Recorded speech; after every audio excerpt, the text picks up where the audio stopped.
Okay, hello guys. So we are uh, back to discussing some of the things that we have already discussed before. But I mean, in today's lecture, what I'll try to do is, you know, try to connect the dots between several tools and techniques that we have learned. Okay, all right, and using those tools and techniques, try to interpret uh, some of the principal concepts that have a huge application side impact. Okay, so to be precise, what I mean is the following.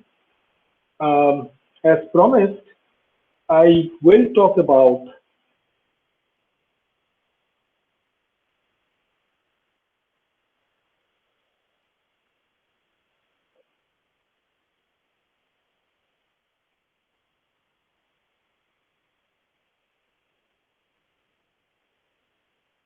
change of basis. Okay, give you a little bit of geometric as well as visual idea of what it does.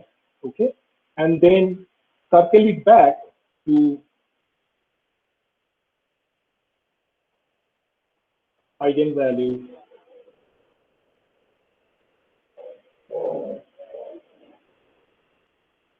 eigenvectors, and more precisely, what I want to talk about today is what is known or called as eigenbasis. Okay.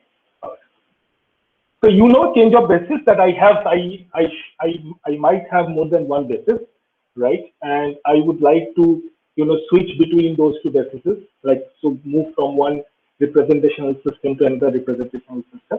And how does that make sense? What is the motivation? Where does it come from, right? And these are some of the things that we haven't discussed at that time. Also remember, I said repeatedly that I would not introduce the concept of determinants until there is an appropriate time. And the reason for doing so is because I did not want to introduce determinant merely as a tool for computing the value given there is a matrix, right? I wanted to introduce determinants in the right context and with a proper geometric interpretation. Okay? So what I will also do is I will introduce the concept of determinants.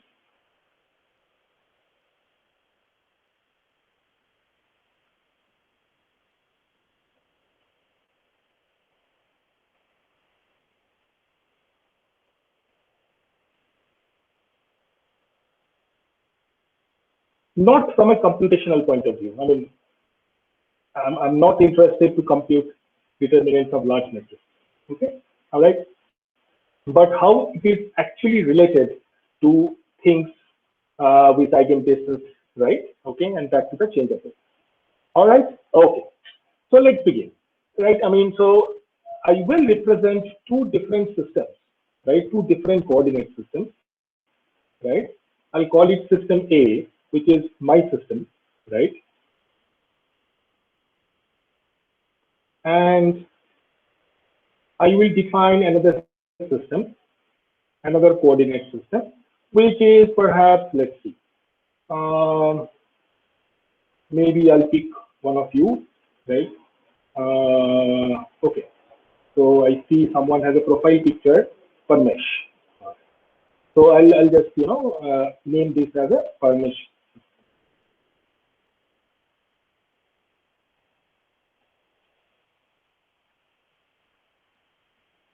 So what this means is this is a coordinate system that I'm most comfortable working on, and this is a coordinate system that Parmesh is comfortable working on. Okay, and the idea is how do I switch back and forth between the two coordinate systems?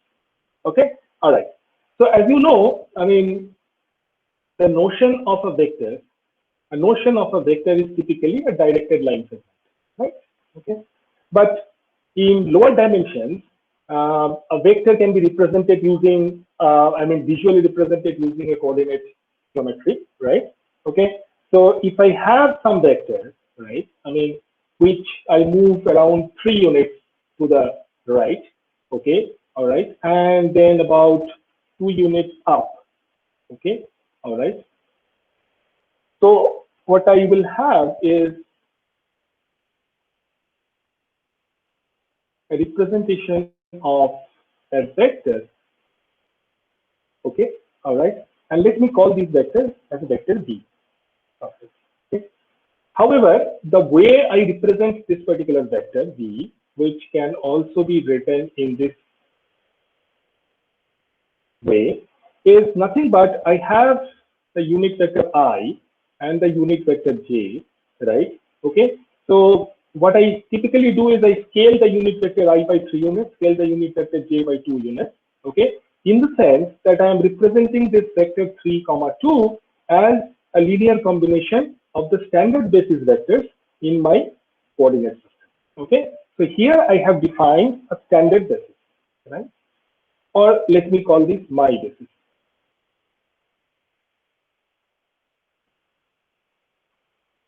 Okay, and what is my basis? My basis is 1, 0 and 0.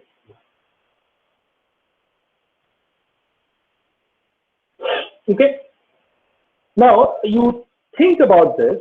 This is like, I mean, the way we typically are taught to think of coordinate systems are just grid lines which appear, I mean, x and y axes, horizontal and vertical axes as perpendicular to each other, and then a bunch of parallel grid lines to the vertical axis and bunch of horizontal grid lines to the parallel grid lines to the horizontal axis, right? And so my representation, it looks like something, the way I look at it, a piece of paper. If I hold that piece of paper straight, okay, all right. Now let's see that, I mean, Parvesh does not like this. Okay, all right. He doesn't like it, and the way he wants to think of this is that, okay, let me call this figure 1, because I'm going to reference this later. Figure 1, and let me call this figure 2.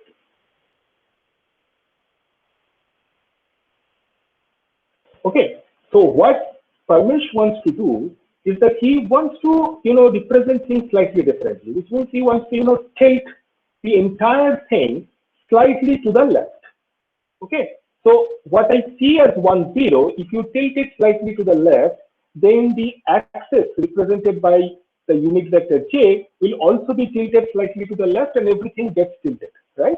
Okay, so let's say he wants to represent things in this manner, something like this. Please note that the origin in my system and the origin in Parmesh's system will not change. The origin, the motion of the origin is the same, right? So somewhere over here is the origin, but what I'm doing is I'm just starting to represent everything in a slightly different manner. It is just, I'm tilting it, right? Okay, and therefore I would actually try to represent that same vector, I mean, in a different direction. Okay, so let me call this vector as V. All right, it will turn out, and I will show this, so hold your question for now, is that this new vector under the new system, under the new basis system, will turn out to be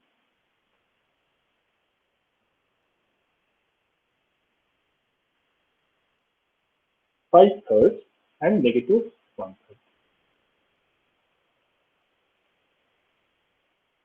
Okay, so what I see as a vector V, which is 3, 2, is being represented in that new coordinate system as 5/3 and -1/3. So where did I get this number from?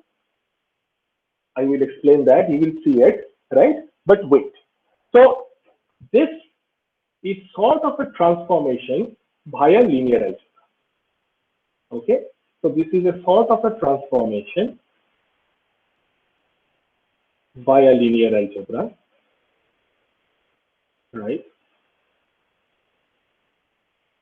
Okay, all right. What happens?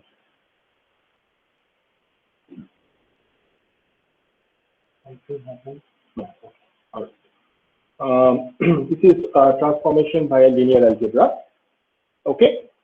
So what is described as V in figure 1, okay, is now being described as 5/3 and -1/3 V mu in figure 2. Okay. So how does this translation make sense? So the question is,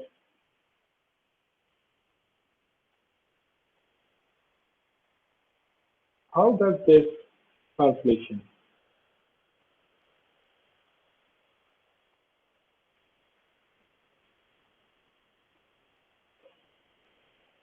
Next. Okay, so the idea is that I should be able to move back and forth between the coordinate system and between the basis of my system and permission system. Okay, all right. So as I said, let's, so if I want to have a representation of the kind of grid that I'm using for my system, it is like this, isn't it? I mean,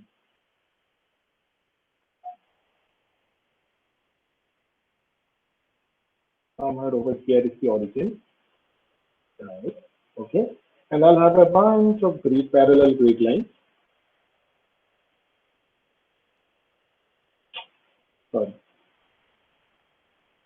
The way it's sort of funny, some funny antecedent or a funny anecdote came into my mind while I'm drawing this line, because I'm not really able to draw these lines the way I want to.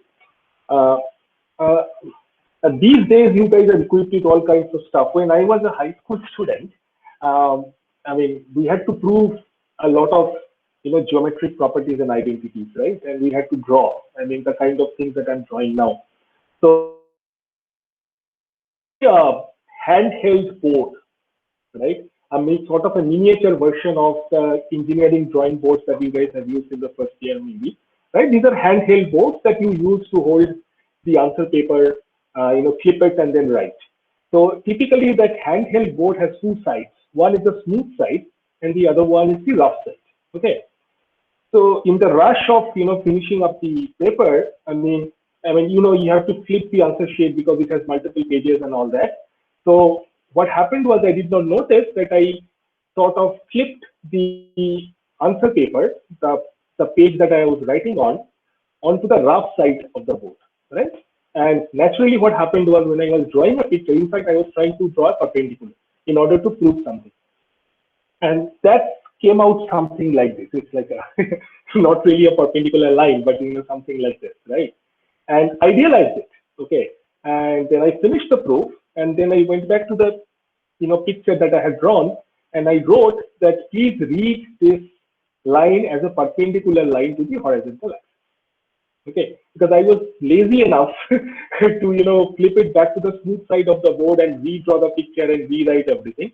So I just did it. Okay, and it was it didn't go down well with my teacher. I mean, he was extremely offended that I kind of sort of did not want to redraw the picture, and then I was trying to patronize myself by explaining a line which really doesn't look a perpendicular one. It just came back to my mind while I was drawing this. Okay? So I was a precocious kid back then. Anyway, so all right, back to what it is. So in this particular grid system, right? So your representation of the basis vector is a standard representation, right? You go some units to the right on the horizontal axis, some units up, right? And then you represent the vector v somewhere over here. Okay, all right. Something is happening. Are you trying to ask the question? Okay, maybe something. Okay, all right. Now let me draw, the coordinate system of Parmesh. Okay, all right. So I mean, what he is doing is that he is tilting the entire grid, okay, to the left. But the notion, as I said, the notion of the origin is not going to change, right? So let's say this is his V1, right?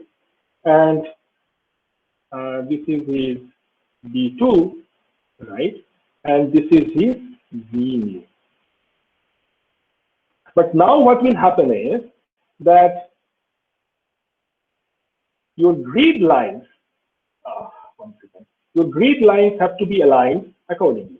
So you will have grid lines aligned this way, right? The grid lines aligned this way. Okay, okay. So what I'm trying to argue is that both actually represent the same thing. All right. It's the way you are looking at it is different. But the question is, why do I want to look at a particular grid in this particular way? Okay, and that will reveal itself in the course of the discussion today. It turns out that there are some huge practical advantages of, you know, representing your coordinates and vectors by using a different, basis, right? Okay, that will reveal itself. But at least what I wanted to tell you is that, of course, I mean, both representations, mine as well as Parvesh's, are legitimate enough. They're equally legitimate. Okay, all right. So now what will happen is the following. So I'll call this, I mean, I'm just calling this my system, right? Okay, and this is Parvesh's system. Okay, all right. Now, what if you look at these two vectors,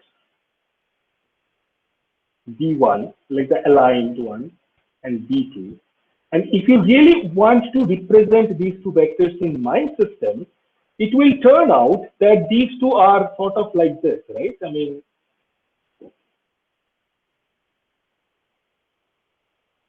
so if I'm back to my system, I really cannot use the unit vectors to represent B1 and B2. So in my system, what is B1?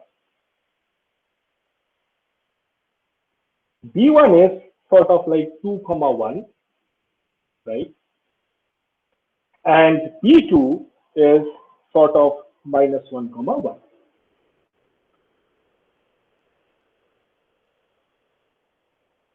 I mean, if I have done the scaling appropriately, I'm assuming I have, right? So this is the coordinate system that we are used to. I'm not used to this coordinate system, but I'm used to this coordinate system, the red one, right?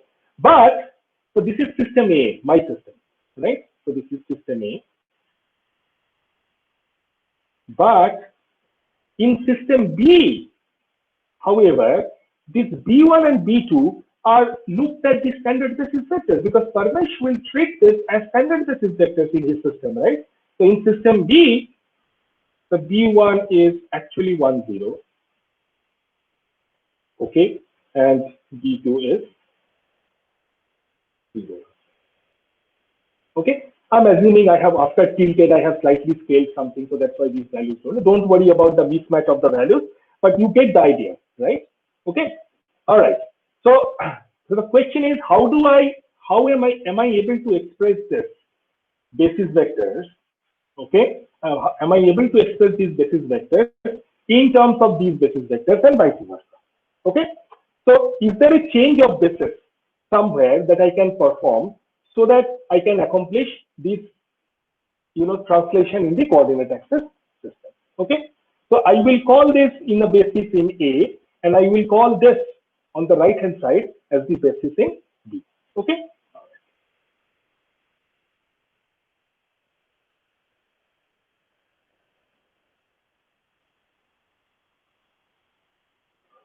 Okay.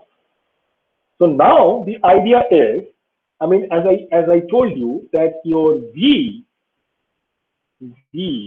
is 3, 2 in my standard coordinate system, and the V mu is 5/3 and -1/3 in the new coordinate system, right? The question is, how does it make sense? Okay, so how do I translate between these two vectors? How can I start from one vector and produce this vector, or vice versa? Okay, all right. So so just, I mean, before I answer this question, let me take like some other vector in coordinate system B. Okay, so let's take some other vector. Let's say I take a vector -1, 2 in B.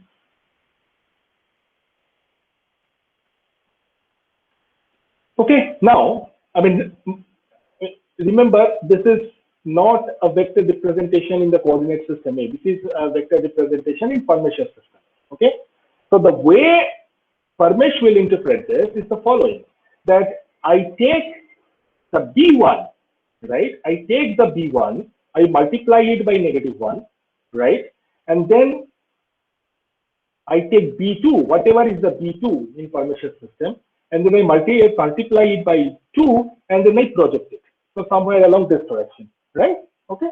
So this is nothing but in Pernicious system, this -1 comma 2 is nothing but -1 times B1 plus 2 times B2. This B1 and B2 is not the B1, B2 in the standard coordinate access system, like which is my system. Okay, all right. Now, what happens is, how do I translate? How do I translate this? How do I translate this into using these basis vectors? Okay. So now what happens is, let's come back to coordinate system A. Let's come back to, so this is coordinate system B. Now let's talk about coordinate system A. So in coordinate system A, what I will do is, where can I do it? Probably I'll do it here.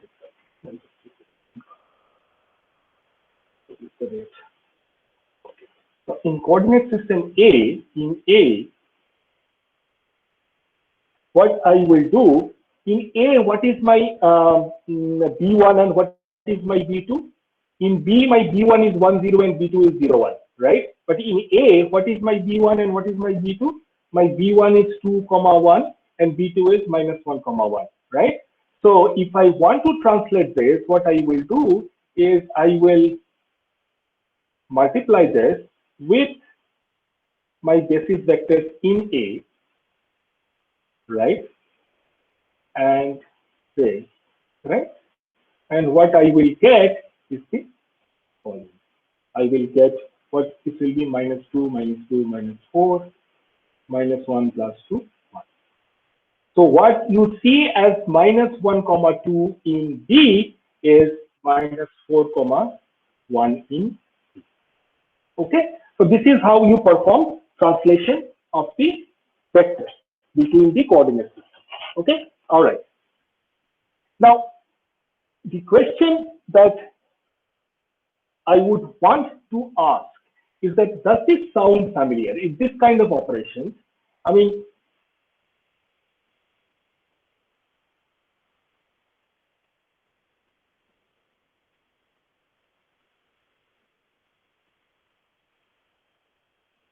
does this kind of operation make sense? I mean, does this kind of operation sound familiar to you? Well, to me, it is simply a matrix vector multiplication. If at all you are able to define a suitable change of basis matrix. Okay, all right.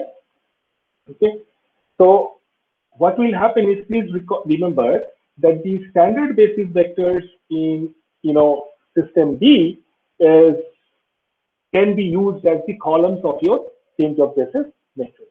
Okay, all right. So what I will do is, what this is lecture 20. Let me say this.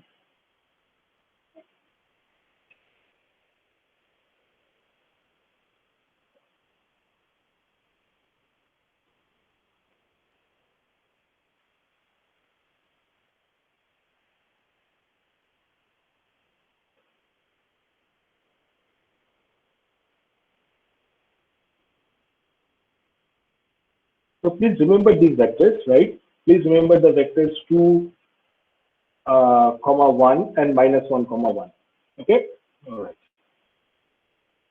Okay, so now what I will do is define a matrix M, which is nonetheless induced by a linear transformation, right? Define a matrix M induced by the linear transformation, right? Since we are in two-dimensional coordinate system, it will be a 2 by 2 matrix, and the columns are the basis vectors. Okay, so what this will do is that this will move the standard basis from system A, my system, to basis vectors in Pernicious system.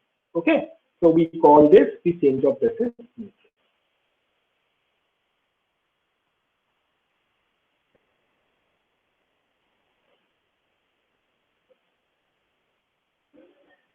Okay, now if I have this M, as you can see, this is a full rank matrix. This is a full rank matrix, which means that the inverse of the matrix or the inverse of the linear transformation exists, right? And if I take the inverse of this, I am going to get this. Okay, 1/3 and 1/3, and minus 1/3 and 2/3.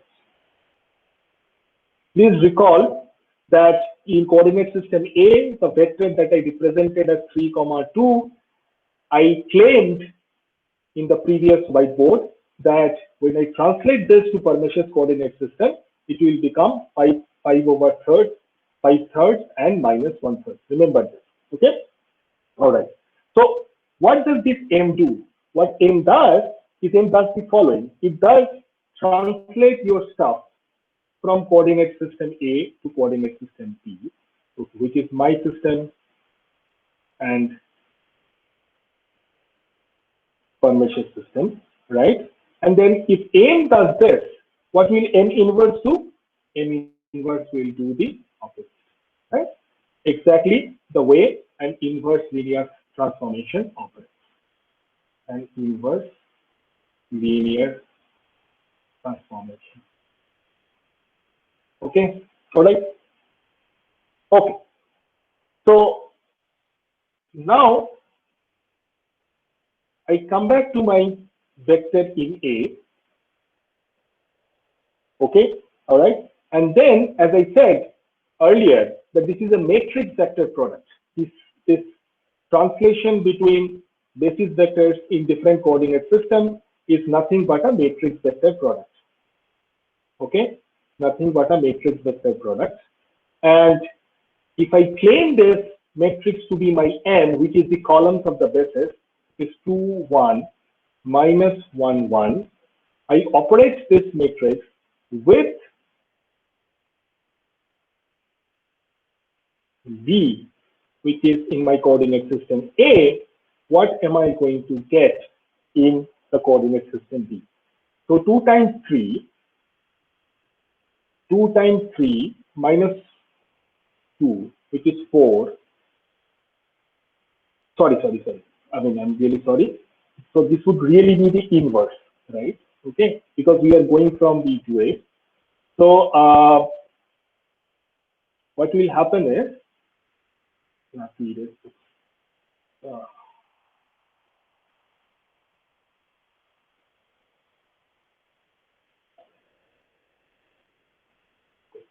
is the whole thing. Okay, so consider the inverse, which is 1/3 and 1/3 minus 1/3 and 2/3, right? This matrix. This is also a full rank matrix, and you multiply this. Okay, so this inverse matrix, what it will do, it will operate.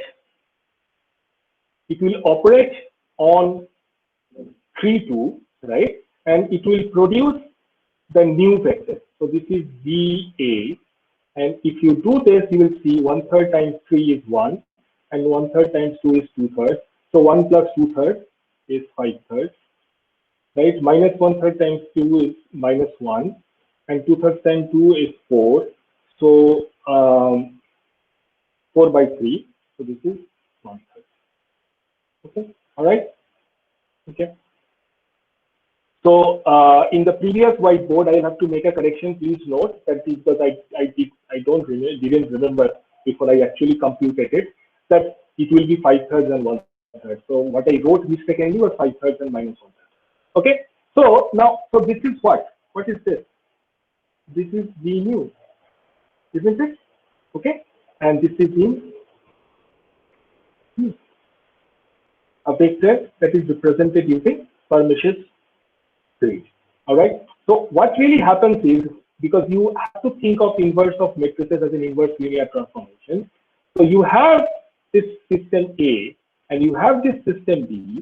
Okay. So what you do is that you apply M of T, which is not the linear transformation, right? And from here you have this M inverse of T. So what happens is, if you have a vector, in A, then this action is nothing but M inverse applied on V, right? And that should take you where? That should take you here, right? And that will give you a V.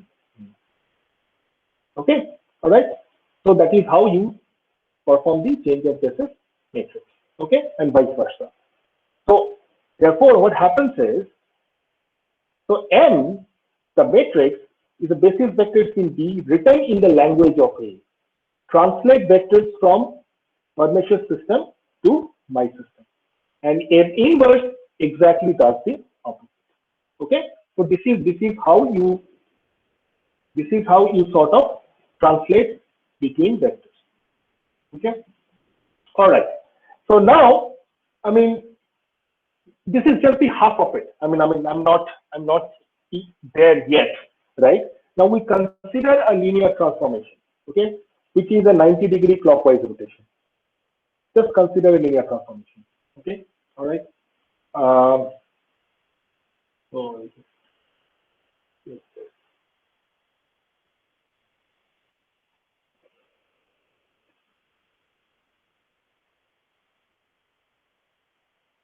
okay, so consider a linear transformation which is a 90-degree clockwise rotation, okay.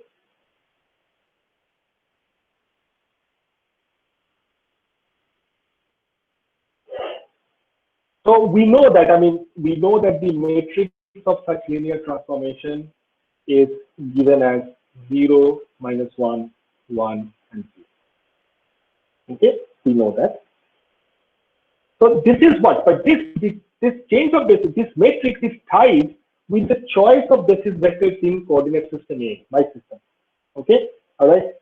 Okay, so what I would like to do is, how would I describe this rotation in a different coordinate system, which is Pernicious coordinate system. Okay, so how to describe this? How to describe this in system?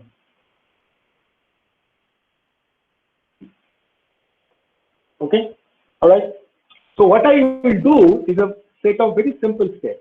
Is that I choose a vector in system B. Okay, so you choose a vector in system B, a V in B, system B, right? Such that V is -1, 2. Okay, and then the next step that I do is I translate. Okay, how do I translate? I have my change of basis matrix, remember, 2, 1, -1, 1, right? And this is a matrix vector product. Okay, so if I do this change of basis matrix will translate the same vector written in the language of system A to a vector written in the language of system B. Okay, all right. Okay, now what I will do is that in the next step, I will apply a transformation. I will apply a transformation like this. I'll keep adding matrices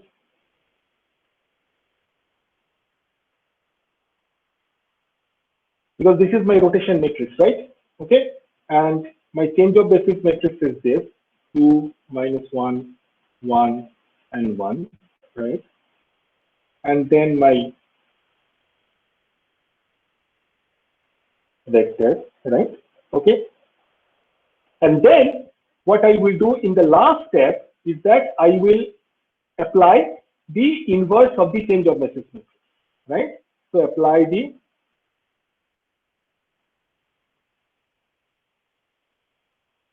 inverse of the change of basis matrix, which is nothing but 2,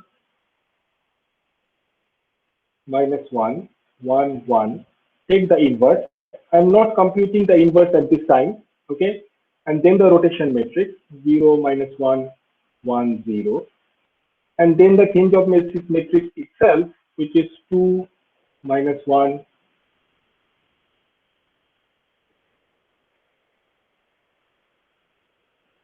1 and 1, and then finally I will write the vector, right? I will write this vector, which is -1, 2. So mind you, I mean, this particular operation will be applicable to any vector defined in the coordinate system B, right? Okay. So I can rather, instead of writing this as a typical example, right? I could replace this by any vector which is in system B. Okay. All right. Okay. Now I will have to write this again so I can safely erase this. So just hold on, right? Just hold on. I mean, the mystery is getting unraveled. Just hold on. Okay. So now, what I will do is the following. So in general,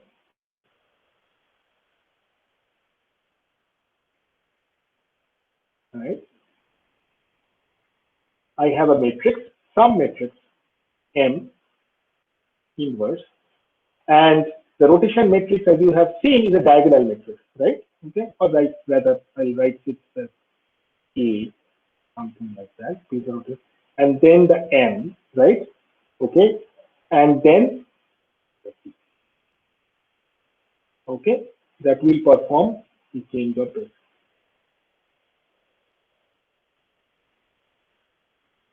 In this particular case, what I have is that 2 minus 1, 1, 1 inverse, and then the rotation matrix is 0, minus 1, 1, 0, right? And then the matrix itself 2, minus 1, 1, 1, and then the V, right? Okay. Now, this, if you perform this matrix multiplication, what you are going to get is this matrix. Roughly 1/3, minus 2/3, 5/3, and minus 1. And then when you multiply this with V, which is just any matrix, right? Okay, which is like you take any vector. I mean, you can take, like, for example, you take V equal to 1, 2, and this will give you -1, 1. Okay, so a 90-degree rotation. So this is 90-degree rotation of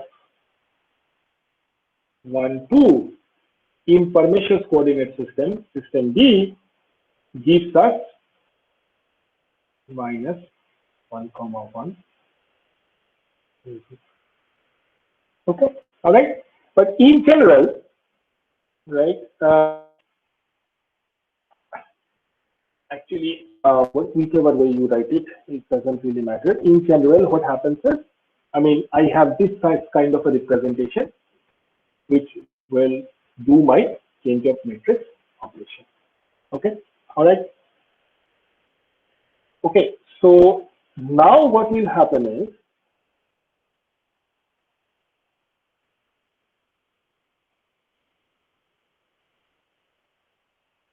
so this is how we do the change of. So this is your change of basis matrix, right? But now what I would actually circle back, because if you recall, I have shown you an example of diagonalization. I have shown you that a matrix can be represented as P inverse, P D P inverse, right?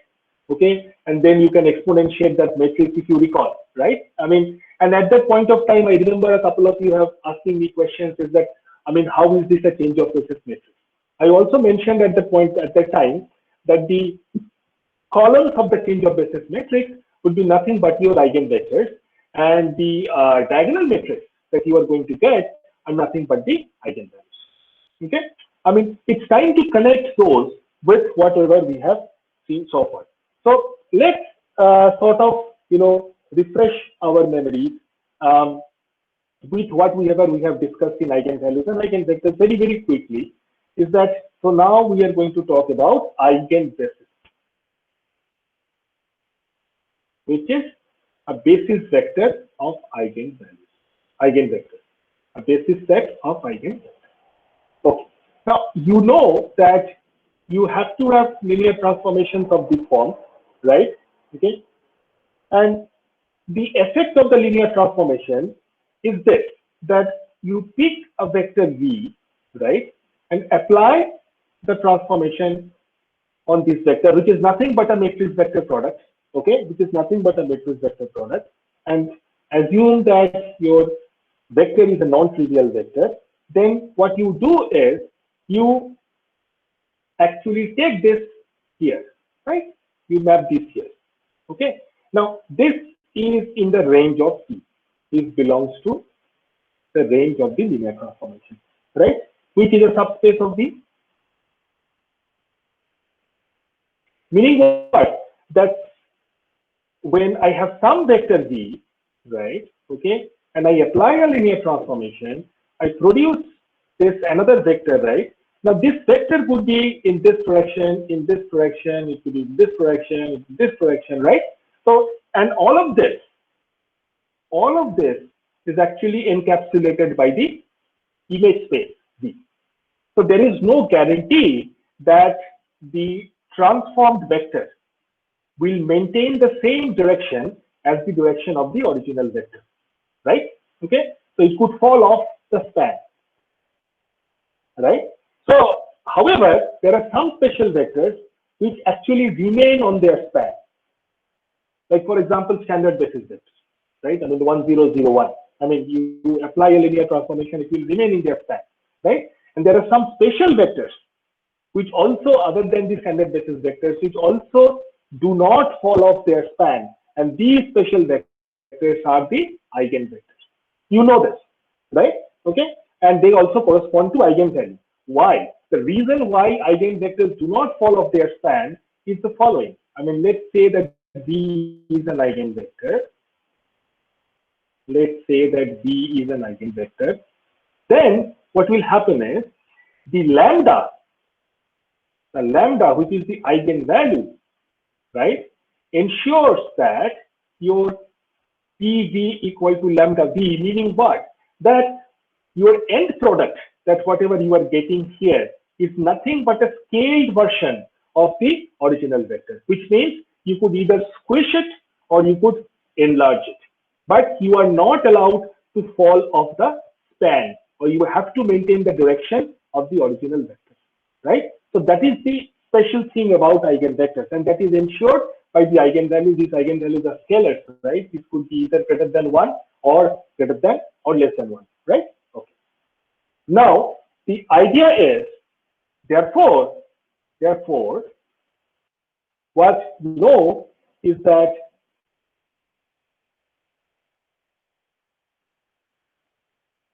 this V actually belongs to the null space of E minus lambda I, which is also a one-dimensional invariant subspace of the vector space, if you recall, right? And now I will like to introduce the notation of the determinant. Now this implies that the determinant of A minus lambda I equal to 0. And I would argue that determinant is nothing but a linear function which will do the following, which will squish stuff from a higher dimension to a lower dimension, right? Now, can somebody, time for you guys to speak.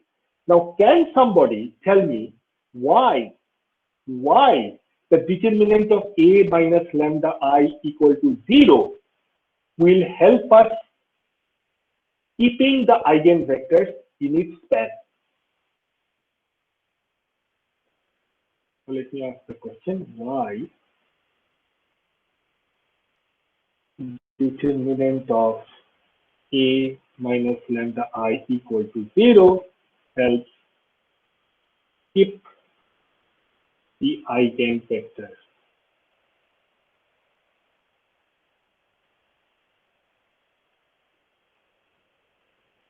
in its span.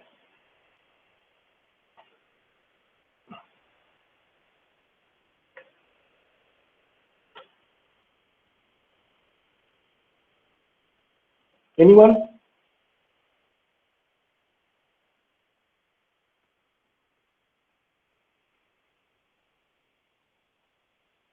No idea? Running out of time, guys.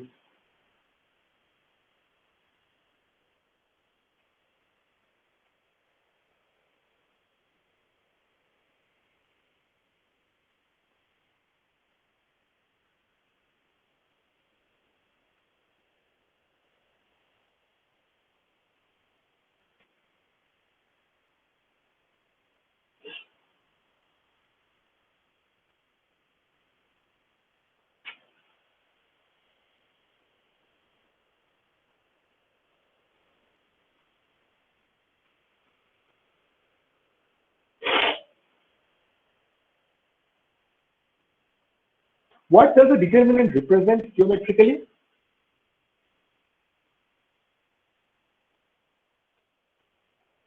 When you take the determinant of T A minus lambda I, where A is the matrix induced by the linear transformation, right? What does it represent geometrically? It represents some area, right? Yes, sir. Yeah, okay. Now, I mean, if your eigenvalue, I mean, if you cannot find the appropriate eigenvalue for which the determinant of A minus lambda I is equal to 0, right? Then what will this represent? This will represent something like this, right? Sort of a two-dimensional entity, right? Where you can bound your x values by some lower value and upper value, and y values by some lower value and upper value, right? However, okay, consider this possibility. Okay, let's say I have some matrix. Okay, let's say I have some matrix 2, 2, 1, and 3. Okay, and let's say this matrix is A. So then A minus lambda I, and let's say that for this particular matrix, I mean the eigenvalues are 2 and 3. Okay, I have found these out already, right? Okay, the eigenvalues are 2 and 3, or whatever the eigenvalues are, I don't know, right? But what I'm trying to do is I'm trying to find the right eigenvalue. Okay, all right. So I'm trying to find the right eigenvalue. Then sorry, I mean this is like, I mean, probably I should choose a more suitable thing. So let's say I'll just do 3, 0, 1, and 2, so that I know the eigenvalues are 2 and 3. Okay, all right. So, and for each one of these eigenvalues, I could find an eigenvector, right? And let's say I have some eigenvectors, right? Okay. So now, what I'm arguing is the following: is that the basis of eigenvectors, I mean, if you see a diagonal matrix somewhere, I mean, you haven't seen a diagonal matrix yet, but if you see a diagonal matrix somewhere, like something like this, something like, 3, 0, 0, 2. Okay, all right. So if you see a diagonal matrix, the diagonals have to be the eigenvalues of the original matrix. Okay, and the columns of the original matrix must form the basis of the eigenvector. Now, if there are sufficiently many such eigenvectors, then a change of basis is possible, because you can then switch from the standard basis to a basis of the eigenvectors, so that you can represent everything in terms of vectors which do not fall of their span. Okay, all right. Now, assuming for these two eigenvalues 3 and 2, the corresponding eigenvectors are 1, 0 and -1 and 1. Yes, those are correct.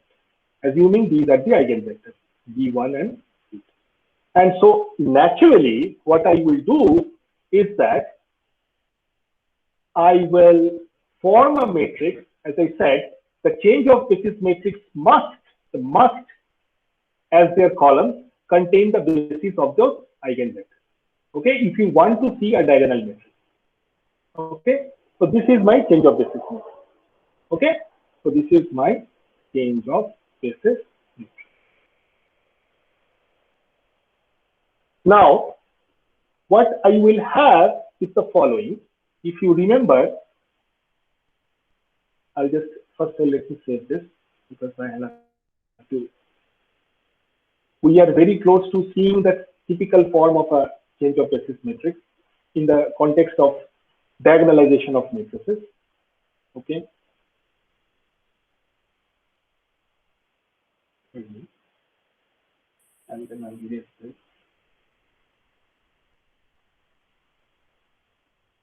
Okay. So now what I have is that I have my eigenvalues, lambda equal to 2, 3, and my change of basis matrix as 1, 0, -1, and 1. So this is my change of basis matrix, right? And I am familiar with the form, right? What was the form? The form was M inverse AM, isn't it? If you recall, this is what we have argued, M inverse M. Okay, so my change of basis matrix is M. So therefore, what I will have here is that 1, -1, 0, 1 inverse. And what is my A matrix? My A matrix is the matrix which I was given. My A matrix is that matrix, if you recall, for which I calculated the eigenvalues and eigenvectors, right? Okay, so this has eigenvalues. So these are the eigenvectors, right?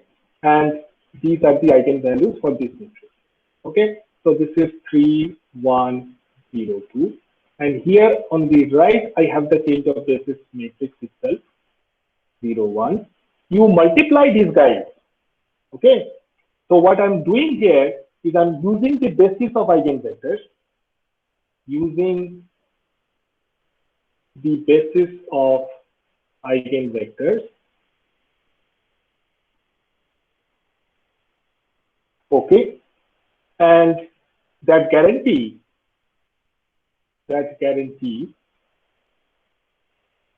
the new matrix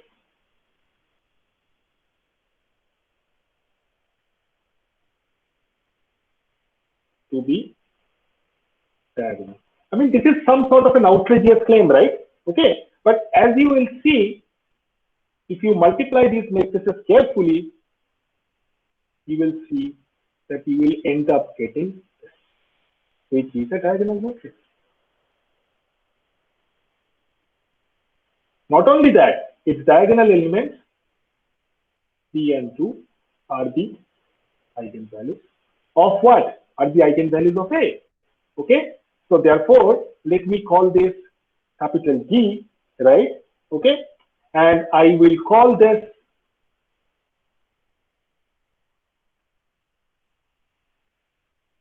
as my eigenbasis, right? And I have this relation M inverse AM equal to D, and this can be easily written as M D M inverse, isn't it? So given a matrix which is diagonalizable, provided I can use the eigenvectors of A as the column vectors of my change of basis matrix, then I can equivalently represent this matrix as MD M inverse. Okay, you have seen this earlier. Remember, you have seen this earlier. You have also seen that one of the obvious advantages of doing such a thing is that if you exponentiate this, you end up getting this really easy. If I do not have this relation, just imagine exponentiating this matrix. It will be a nightmare. Okay, all right. So such things have huge practical importance, and you have also seen in singular value decomposition how these change of basis matrices are used. In that case of singular value decomposition, what we only assume is that your eigenvalues are real and distinct, and therefore the corresponding eigenvectors, the eigenbases for forming the corresponding eigenvectors, are orthogonal to each other and linearly, and therefore you get a singular value decomposition of a matrix. which is used in PageRank and multiple other methods that even Dr. Danda was referring to in the last lecture. Correct? Okay. So now we come full circle. Okay, because we now understand why this expression makes sense. Why does this make sense?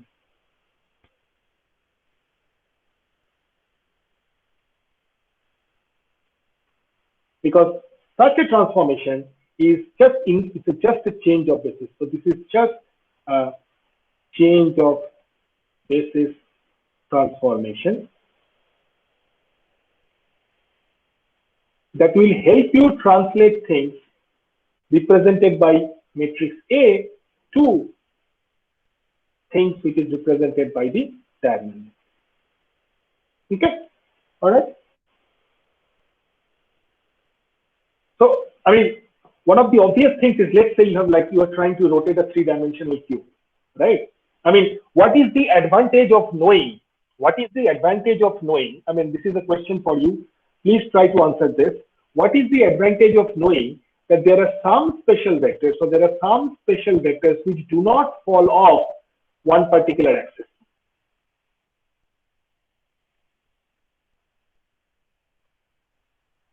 What is the advantage of knowing such a fact? So could you repeat the question? Fall off as in? Like they do not fall off. Like I am rotating a three-dimensional, I'm rotating a cube, right? I'm rotating a cube in arbitrary many directions, right? Yeah. Okay. Would knowing the axis of rotation help? I mean, if you have one fixed axis of rotation, then the number of rotations that you can achieve are sort of finite, right? So how do you know the axis of rotation? What helps you knowing what is the axis of rotation? Because the axis of rotation has to be fixed because everything else rotates around it, right? So how do you know that this is fixed rotation? Because that fixed rotation is just the invariant direction, right? That implies that you have some special vectors which are actually aligning around that fixed axis of rotation, right? And everything else is varying. Okay. So that is also when you do a change of rotation of three-dimensional objects or three-dimensional cube, it is also an example of a change of basis. Okay, using the eigenvector. So that's what I meant. So I hope this is clear now. I mean, why change of basis is required, what do we, and where does the motivation come from, right? And what we can achieve. I mean, there are multiple other applications like compressive sensing, signal processing, and there are multiple other applications of change of basis. But I mean, basically the two primary applications once again are PCA and singular value decomposition that I have talked about, and one particular usefulness is exponentiating the matrix. You might also ask me, what is the point of exponentiation? Why do I need to multiply a matrix n times with itself? Well, that motivation also arises if you are trying to solve systems of differential equations like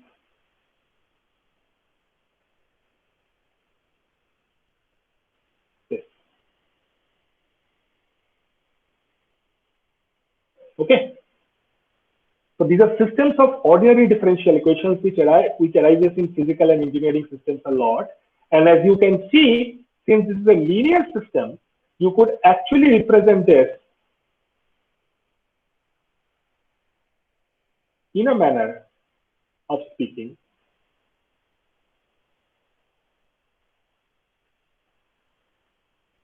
Okay. But when you try to find the solutions to this system, your solutions will actually involve something like this. Okay. All right. Now the problem with this is that this, what this A is, this capital A. Anyone? Any idea? Can you guess what this capital A is? Where does this capital A come from? So is it that same matrix alpha minus 1 theta 1? Exactly, right? But the problem with e to the power at is when you expand this to a power series expansion, what do you get? 1 plus at plus a square over factorial 2t square plus a cube over factorial 3t cube that a to the power n over factorial n t to the power n. This is the power series representation of the solution. Do you see where you have this a to the power n? Now, do you see why we require to compute this a to the power n? Now, imagine if that a is not a diagonal matrix, what will happen? We will have a nightmare. Okay, so that's one of the reasons why we care about exponentiating matrices. And exponentiating matrices would not have been easy if not we could have an expression like this, and this only comes from a change of basis transformation via eigenvalues and eigenvectors. Okay, I hope to come full circle. You have a test on Monday, and I have sent a note and a notice on the classroom saying what you need to do. Please know that I think all of the questions, let me look at it carefully. I think everything is from eigenvalues and eigenvectors, right? Everything, yes, everything is from eigenvalues and eigenvectors. And you also need to study carefully the relationship between matrices and linear transformation. Okay? It is once again a multiple choice question, and it is once again very computationally non-intensive test.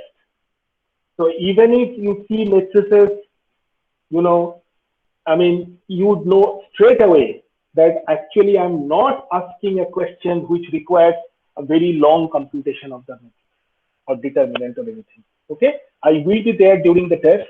I hope there are no questions of confusion during the test, right? Okay, so if you have any question, you can ask now. So you'll have 5 questions, okay? And you'll have 50, I mean, you'll have the entire class period, but you know, since last time we faced this issue of the Google form opening 4 minutes late, so I will give you the entire class period, even though the question is made for 15 minutes. Okay.